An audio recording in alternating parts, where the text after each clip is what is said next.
buenos días o buenas tardes o buenas noches. En estos tiempos de virtualidad no se sabe en qué momento estarán viendo esta presentación.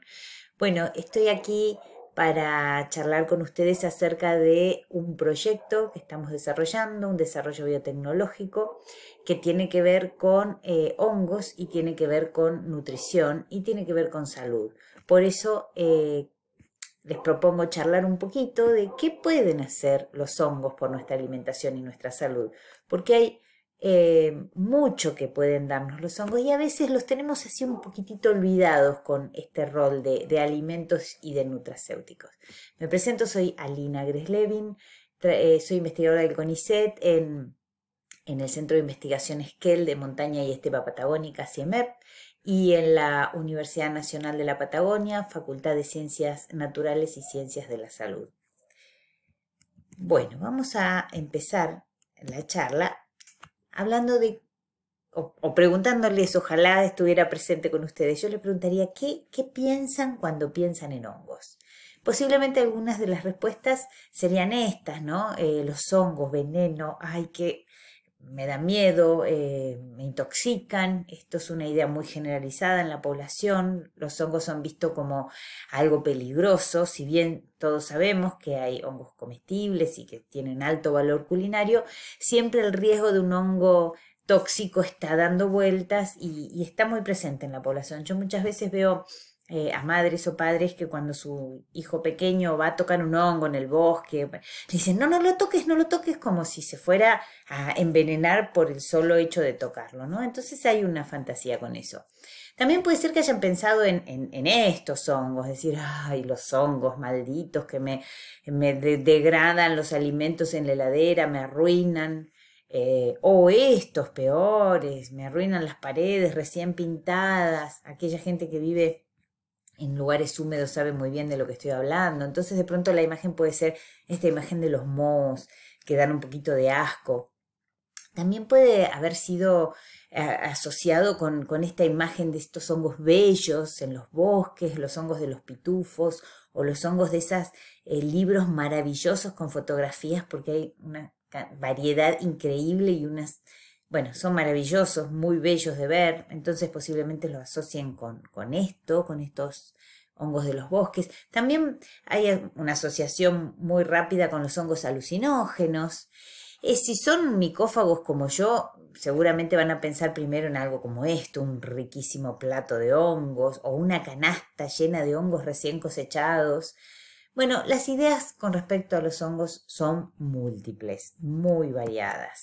Muchas de estas ideas están asociadas con su rol de degradador, como vemos en este bosque, es la típica imagen, donde un bosque templado donde los hongos son el principal degradador de la madera. Si no fuera por ellos, esta madera continuaría así, toda la madera caída, todos los árboles muertos continuarían así, pero ellos permiten degradar otra vez estos materiales, volver los nutrientes al suelo y permitir que el bosque se regenere y se mantenga. Pero a veces en ese rol de degradador degradan cosas que no queremos que degraden, como estos tomates, como edificios y obras de arte. Entonces, ahí no nos gusta tanto porque nosotros queríamos comernos los tomates, pero los hongos están muy contentos aprovechando esos nutrientes. Con respecto a los edificios, a las obras de arte, las paredes de las casas, bueno, realmente son un dolor de cabeza, pero cada vez que nos enojemos no olvidemos siempre que sin los hongos estaríamos como está este señor, tapado de materia orgánica. La superficie del planeta tendría acumulada toda la materia orgánica, todos los restos vegetales de vegetales muertos que permanecerían ahí inalterados, esa celulosa, esa lignina, y realmente nos estaría tapando en este momento. Así que agradezcamos a los hongos que, aunque a veces no nos guste lo que degradan, pero nos permiten seguir viviendo en la superficie del planeta. Ahora, aprovechando esa capacidad de degradación y de biotransformación, el hombre ha utilizado los hongos para modificar productos o producir incluso productos alimenticios que son muy valorados. Es bien conocida la fermentación mediada por levaduras que nos permite disfrutar de una rica cerveza o de un vino o del maravilloso pan. que en este caso aprovecha las sustancias de desecho, ya sea el alcohol o el dióxido de carbono del metabolismo del hongo. Pero también se utilizan hongos en procesos madurativos, donde los hongos, con sus metabolitos y las modificaciones que introducen en el alimento, le dan olores característicos, texturas características, sabores muy característicos. Parte de la utilización de los hongos para la alimentación, en la que los pueblos asiáticos tienen una amplia experiencia y realmente la utilizan mucho, se trata de aprovechar las proteínas del hongo, que son proteínas de alta calidad, como es en el caso del tempeh, en donde lo que se consume principalmente es el micelio del hongo junto con el grano sobre el que está, o sea, el grano fermentado. Esto es un proceso de fermentación, y se consume el grano y el micelio del hongo. El miso, la salsa de soja, hay un montón de productos de la gastronomía asiática que utilizan los hongos no como directamente el consumo de las fructificaciones, sino los hongos como organismo biotransformador, y como organismo proveedor de proteína, como fuente, digamos, de proteína. Entonces, repasemos muy brevemente cuál es el valor nutricional y medicinal de los hongos. Entonces, acá hay un pequeño repaso de los aspectos más importantes y por qué los hongos pueden ser considerados un alimento funcional. En cuanto al valor nutricional, es muy alto. Estoy hablando acá de los basidiomas, de lo que normalmente consumimos, las setas, la fructificación, el cuerpo de reproducción, la estructura de reproducción sexual de los hongos, ¿no? Bueno, estos tienen una alta proporción de carbohidratos, pero son carbohidratos en su mayoría constituidos por polisacáridos complejos que proveen una gran cantidad de fibra alimentaria. Esos polisacáridos, como la quitina, que es el único alimento que consumimos que lo provee, no estarían en nuestra alimentación si no fuera a través de los hongos. También entre estos polisacáridos están los glucanos y heteroglucanos, algunos con propiedades medicinales muy importantes.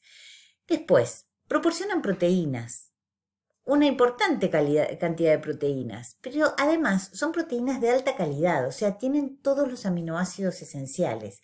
Por eso son considerados un sustituto de la carne, que en este momento donde el sector vegetariano y vegano de la población realmente se está incrementando, adquieren un rol muy importante. Además son bajos en sodio y ricos en otros minerales como potasio, fósforo y magnesio. Tienen, a diferencia de la carne, o sea, son muy buenas proteínas, pero a diferencia de la carne tienen muy bajo contenido lipídico, y la mayor proporción de esos lípidos está constituido por lípidos mono o poliinsaturados, cosa que, digamos, son lípidos de alta calidad. Y otra cosa que acá me quiero detener un segundo, es la principal fuente no animal de vitamina D. Una vez más, mirando este crecimiento del sector vegano, es muy importante disponer de fuentes de vitamina D que no sean animales, y los hongos son la única, porque los hongos filogenéticamente están cerca de los animales y, tal como nosotros, pueden sintetizar vitamina D a partir de la luz solar. Por eso, además de poseer vitamina D, es muy interesante porque se puede aumentar el contenido de vitamina D de los hongos a partir de someterlos a radiación. Entonces eso los hace que sea manipulable y se puede modular el contenido de vitamina D.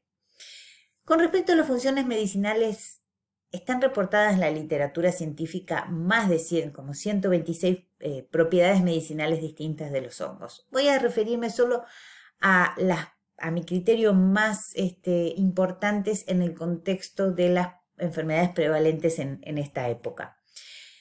Algunos polisacáridos, varios, bien diferenciados, se han reportado con propiedades antitumorales, anticancerígenas, antiinflamatorias, moduladoras del sistema inmune y antivirales. Estas realmente aparecen propiedades muy importantes y están siendo objeto de estudio muy detallado porque tienen un gran potencial.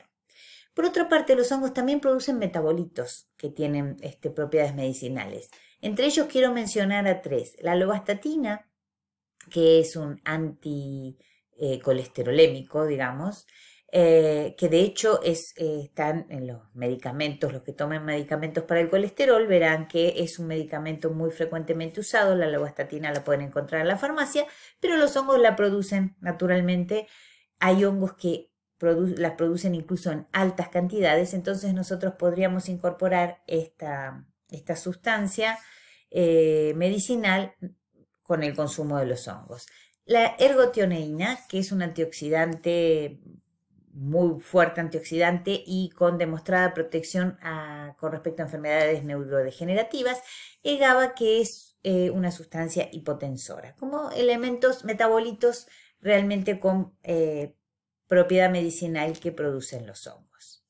Bueno, está bien, pero hablábamos de qué podían hacer los hongos, muy lindos, estos son los hongos, pero nosotros nos preguntábamos qué podían hacer por nuestra alimentación y nuestra salud. Bueno, tienen mucho por hacer. Empecemos por mencionar que la población mundial realmente sufre ciertos problemas nutricionales. Hay problemas nutricionales por defecto y hay problemas nutricionales por exceso. Por defecto, usualmente hay bajo consumo de proteínas, de vitaminas, de ácidos grasos poliinsaturados, estas grasas buenas, y de fibras. Por exceso hay consumo de exceso de carnes y grasas, eso de origen animal. Esto implica grasas saturadas, colesterol. También hay exceso en el consumo de harinas refinadas y panificados, por ejemplo, y a esto le agregaría yo alimentos muy procesados, ultraprocesados. Para hacer un pantallazo de la situación en el mundo, estos son datos del 2016, veamos así por continente, digamos, lo que es América Septentrional, tiene la máxima proporción de sobrepeso en la población, con un 67% de la población con sobrepeso. Y, por supuesto, muy baja parte de la población subalimentada, 2,5, al igual que Europa y igual que Europa. El sobrepeso en estos continentes, ya sea América Septentrional, Europa, Australia, ronda siempre el 60%, fíjense también en América Latina, está siempre alrededor del 60%, llegando al máximo en Estados Unidos y Canadá.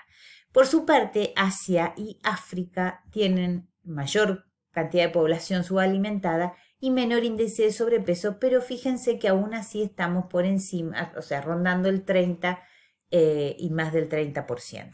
En promedio, lo que tenemos es casi un 11% de la población subalimentada, casi un 40% de la población con sobrepeso y de ellos el 13% con obesidad. La población mundial, decíamos, sufre ciertos problemas nutricionales, pero no termina ahí. Estos problemas nutricionales provocan serios problemas de salud. Las enfermedades no transmisibles, o sea, entre ellas principalmente el cáncer, la enfermedad cardiovascular, la diabetes, la hipertensión, estas enfermedades que causan el 70% de las muertes a nivel mundial, están todas muy fuertemente relacionadas con la alimentación.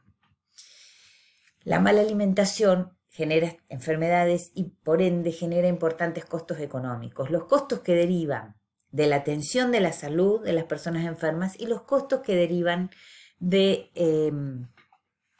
la baja en la productividad debido a las enfermedades. Entonces no es un tema menor y es un tema de importancia, como les mostraba, a nivel mundial para todos los países y todos los continentes.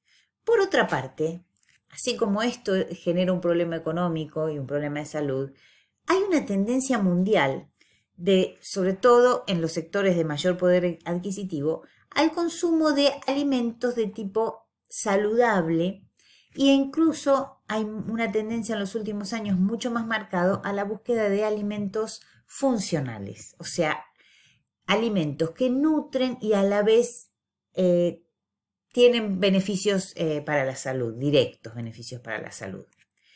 A esto se le suma el crecimiento sostenido que está teniendo el sector vegetariano y vegano a nivel mundial.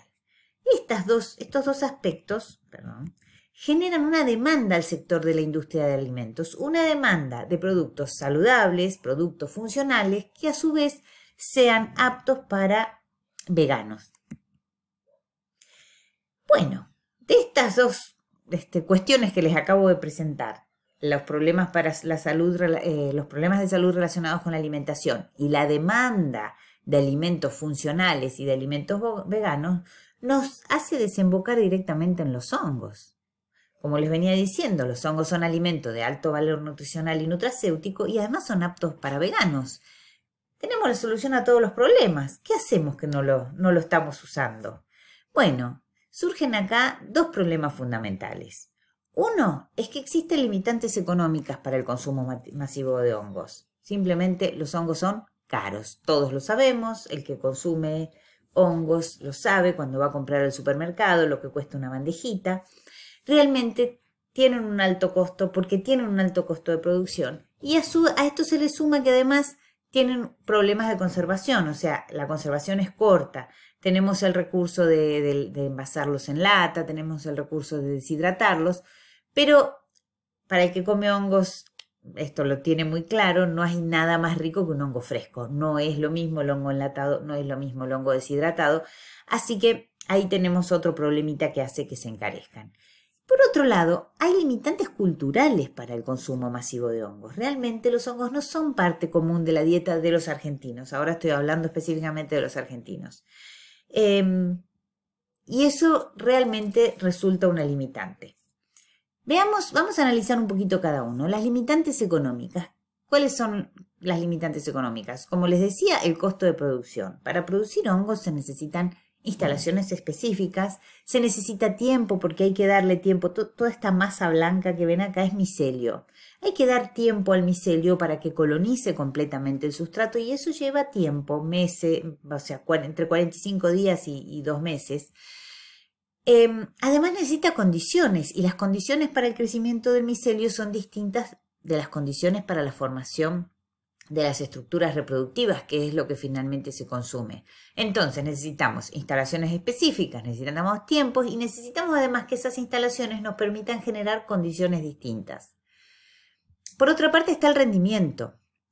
Por la cantidad de sustrato que tenemos colonizado, tenemos un rendimiento aproximadamente entre el 15 y el 30% del peso del sustrato que utilizamos para cultivarlos. Entonces verán que además de que tuvimos que esperar 2 meses o 3 meses para obtener los cuerpos reproductivos que son los que vamos a vender, además tenemos un rendimiento relativamente corto. Y como mencioné antes, el tema de la conservación, que limita como la posibilidad de distribución de los hongos porque no se pueden enviar a grandes distancias o si se envían realmente el costo de envío es muy importante porque tienen que enviarse refrigerados y muy bien acondicionados porque además son frágiles.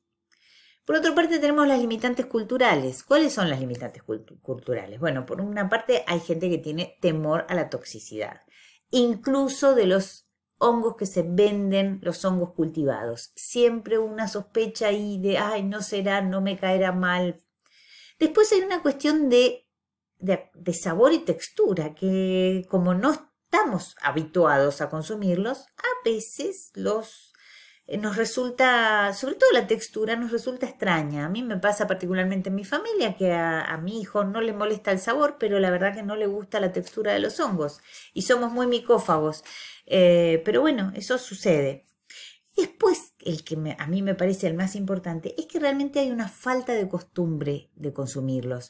Y esta falta de costumbre nos lleva a una falta de conocimiento de cómo consumirlos. O sea, estamos acostumbrados al pollo con champiñón o a la salsa con hongos y se nos acabaron las ideas.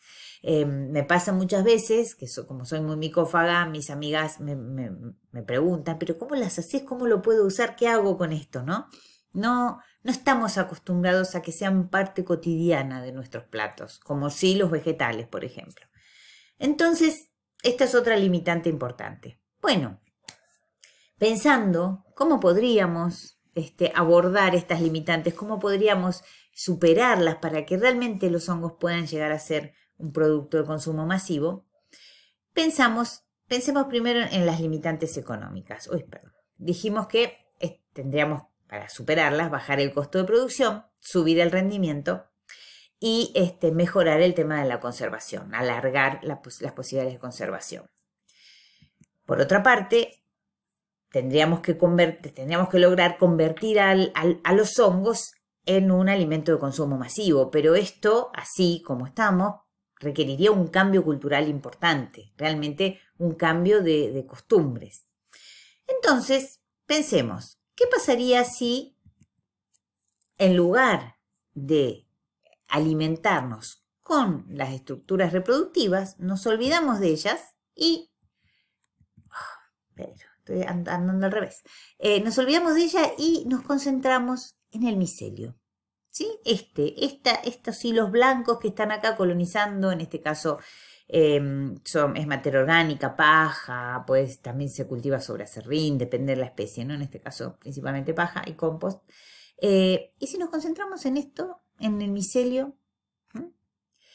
Por otra parte, alimentos de consumo masivo. Cuando pensamos en alimentos de consumo masivo, se me viene enseguida a la cabeza el pan. Más masivo en Argentina que el pan, las pastas, las pizzas. Fíjense, está en toda la comida chatarra. Si es una hamburguesa, si es un sándwich de milanesa, el pan está presente. No solo en eso, también los productos, digamos, en base a harina, los alfajores, hay un montón de golosinas, tortas. Bueno, es infinita las posibilidades. Realmente los productos panificados en la dieta argentina constituyen una base fundamental. Entonces, pensando en estas ideas y considerando que el micelio de los hongos tiene las propiedades, digamos, nutricionales y nutracéuticas son muy similares a las de las fructificaciones, entonces, ¿por qué no desarrollar productos en base a micelio de hongos? En lugar de trabajar con las fructificaciones, que como dijimos, requieren condiciones particulares para su formación, tienen un rendimiento relativo, si nosotros trabajamos con el micelio y con el sustrato sobre el que crece en el micelio, tenemos un rendimiento de prácticamente el 100%, no el 100% porque el hongo utiliza parte del sustrato para crecer, pero igual es un rendimiento muy alto, podríamos decir del 90%. Y si hacemos justamente esta fermentación sobre granos que constituyen parte básica de la alimentación, o sea, que elegimos aquellos granos que ya tienen amplia aceptación y aprovechamos la biotransformación que hace el hongo para aumentar su calidad nutricional, nosotros finalmente podremos generar productos comestibles a un costo mucho menor del que implica consumir las fructificaciones y que además estos productos que podrían ser como complementos podrían incorporarse en todo tipo de productos de consumo masivo como pan, pastas, galletitas, snacks a través de extruidos, golosinas, etc. Entonces, ¿cómo logramos esto? Bueno, como les dije, produciendo micelio de hongos, ¿sí? Por un procedimiento que se llama fermentación en estado sólido de granos y cereales con hongos comestibles y medicinales. Este producto, o sea, estos granos que han sufrido este proceso de biotransformación por los hongos comestibles y medicinales, son luego secados y molidos para producir harinas. Estas harinas pueden ser incorporadas como complemento junto con las harinas que tradicionalmente usamos, como de trigo, de arroz, de mandioca, la cebada, centeno, pueden ser adicionados con este producto que está enriquecido nutricionalmente, que además es apto vegano y además depende de sobre qué grano lo estamos haciendo, puede ser apto para celíacos también. Con este complemento podemos hacer cualquier tipo de panificados, podemos incorporarlo en, bueno, estos son pruebas reales que hemos hecho de grisines, galletitas, bueno, obviamente panes, hemos hecho tortas, muffins, y la verdad que todos con muy buen éxito porque se puede panificar, al ser un complemento no se altera la panificación y la verdad que hemos tenido muy buenos resultados.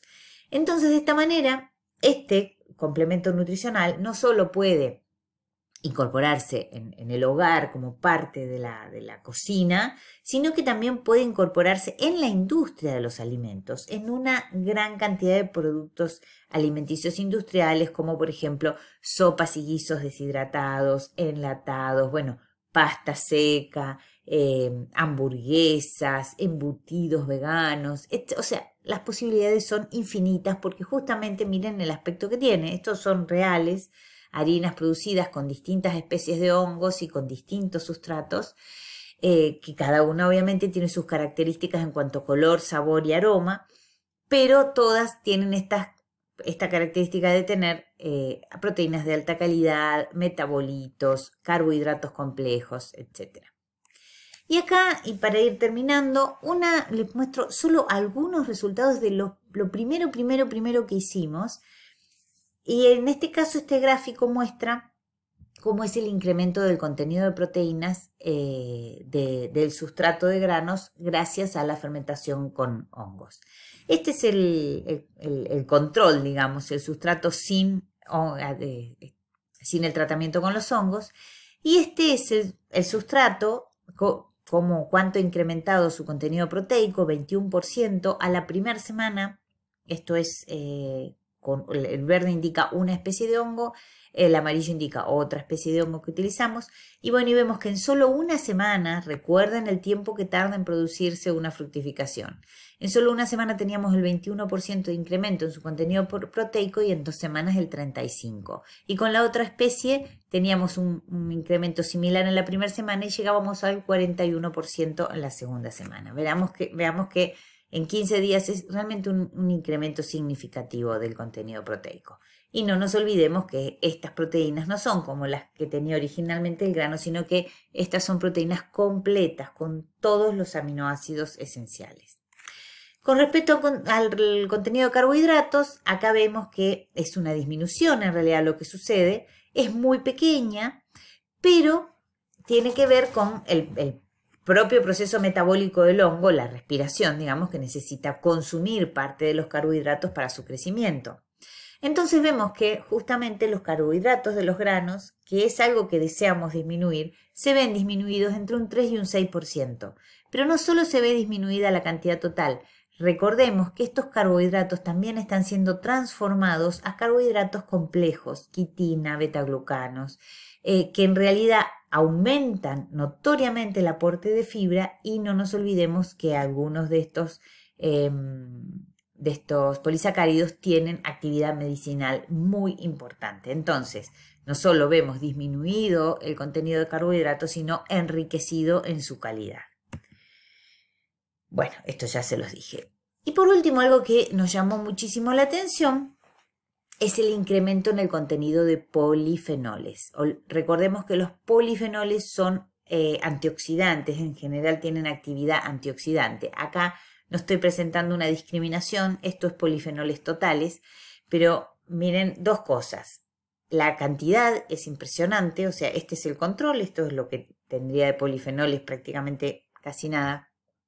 El control, el sustrato sin el tratamiento con los hongos, y en la primera semana hay un incremento del 2168%.